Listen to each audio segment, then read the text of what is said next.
Okay then guys, so we had been covering the day before since it was originally announced years ago, I know, and I was fairly optimistic at the beginning, and then we started covering the news on how it was messing up everything in its line of sight, and then fairly optimistic again just before the launch of what it had come up with. But I'm going to have to put it out here right now, and we're going to talk about it here on the channel, but it is not gone well at all, and this game is probably one of the biggest scams and the biggest controversial moments inside of gaming for the last decade. Yep, you heard me right. We're going to cover everything here today. If you haven't already, smash that beautiful blue thumbs up and subscribe with post notifications turned on, and make sure you're utilizing code CLOUD. Also, while you're at it, make sure you check out our sponsor, Advanced GG, the #1 clinically proven energy supplement on the market. My favorite flavor is cherry vanilla, but you guys can catch an array of flavors via the link in the description. Make sure you're using code CLOUD at checkout, and with that being said, we can dive onto it. So, following the bizarre tale of Abandon, the game that generated significant anticipation but turned out to be non-existent, similar apprehensions surfaced regarding the day before. Despite promising an expansive survival MMO akin to The Division from a small team, the game's trailer hinted an epic release years in the making.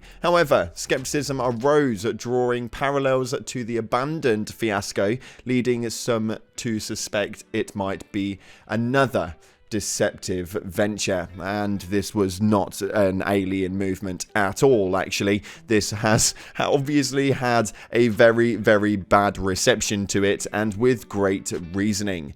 Contrary to expectations, the day before did indeed launch on Steam for $40, attracting 500,000 viewers on streams, including prominent content creators trying it out. However, the day before has swiftly become a strong contender for the worst title of 2023. Despite technically existing, it drastically deviates from its promised genre, transforming from an MMO survival game to an extraction shooter where players kill enemies, gather loot, and reach safe zones.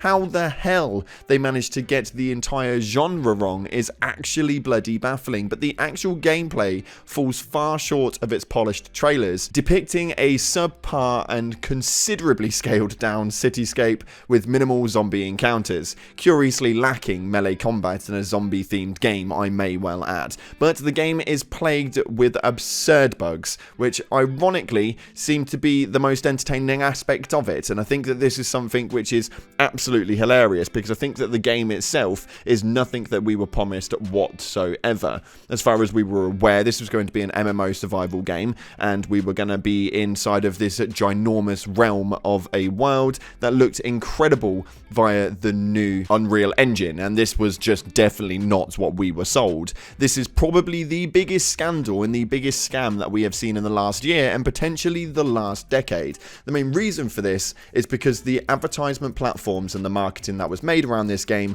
was just absolutely phenomenal. Even though they had loads of controversy around it and a massive issue with sort of like copyright claims and stuff like that with the actual title itself, but that's a whole other story altogether.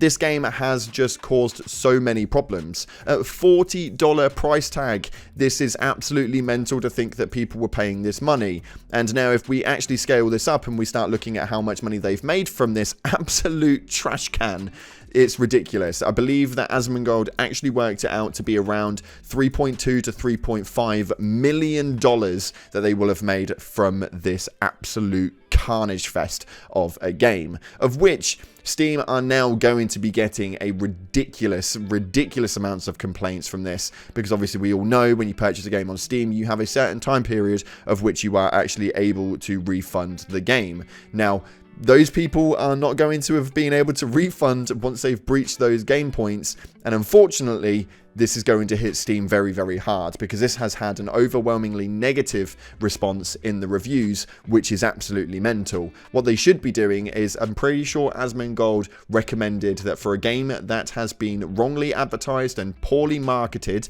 to show something that doesn't even really exist, they should give people the opportunity to refund within a 90-day scale period. And I feel like that's an absolutely absolutely perfect thing to do. And I think that maybe 90 days could be a little bit of a reach, because by 90 days I'd like to think that you have definitely figured out how absolutely ridiculously rubbish this game is. But even if it was just a month return point, so you had a 30-day return policy on this game based on false advertisement and poor marketing. Now, reception has been overwhelmingly negative, with streamers harshly criticizing the game, intending to cease playing once the novelty of its shortcomings wear off.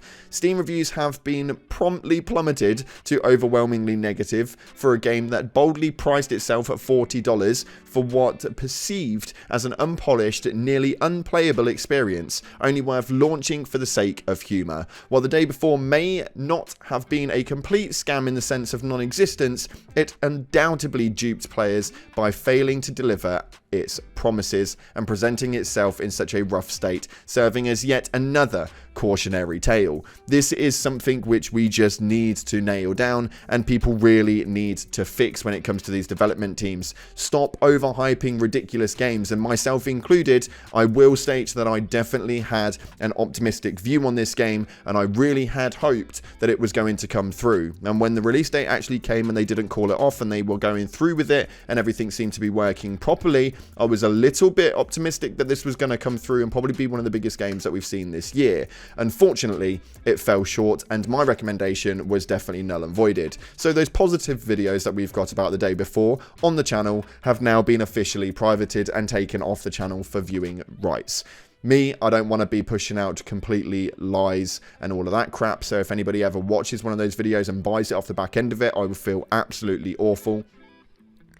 But this game just does not push out to what it actually tells you it's going to be pushing out. It's an absolute shame. You are running around a completely dead-end world where there are absolutely nobody, there is no zombies anywhere, and if you do manage to find one, you'll maybe find one or two in a small area.